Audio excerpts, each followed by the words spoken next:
It's sure nice being out of that box. I'll say, Neville, it's a bit hot in there. I can feel me insides churning and bubbling like I'm gonna explode. You know, Graham, things like that can be prevented. Things like what?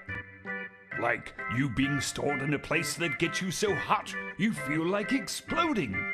As paint cans need to be stored in a cool place. I've seen a lot of accidents in my day when I was stored in a warehouse before I ended up here. What sort of accidents? Well, like people getting hurt in machinery. Did you hear about the man who fell into the upholstery machine? He's fully recovered. Quiet, and let me explain a thing or two about accident prevention. Speaking of being quiet, if the police arrest a mime, do they have to tell him he's got the right to remain silent? Graham, do you know what an accident is? No, what's an accident? An accident is any unplanned event that results in personal injury or property damage. The cause of most accidents is the failure of people, equipment, supplies, or surroundings to behave or react as expected. You're expecting me to react with a joke, right? And if I don't, I might be the cause of an accident.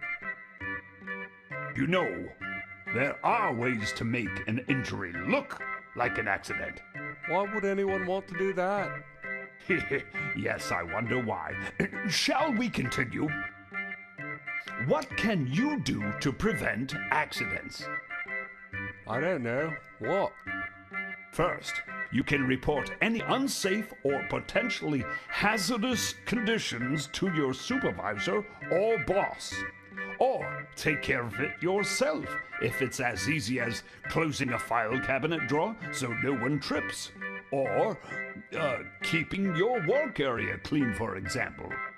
I know a grumpy supervisor, but he did manage to laugh once. How? The workers asked him for a raise. Second, you can make sure the equipment, tools, and machines you use are in good working order. That they have machine guards in place and that they are maintained on a regular basis. Are the machine guards armed? Third, make sure you wear the proper personal protective equipment for the job you are doing, and that you know the proper way to wear it. Know how to take care of your PPE and perform regular inspections to check for holes in gloves or protective clothing, tears in respirators, etc. And remember, just like you know how to use more caution driving in the rain or snow as the weather changes, you should use more caution when your work environment changes. Changes in work environment? What's that mean? Well, like beating a deadline. Ask to do something new with little or no training. All these factors can lead to an accident because of carelessness or lack of training or knowledge. Everyone has been there, and a lot of accidents happen because of these factors. You know, Neville, it's starting to make sense to me now.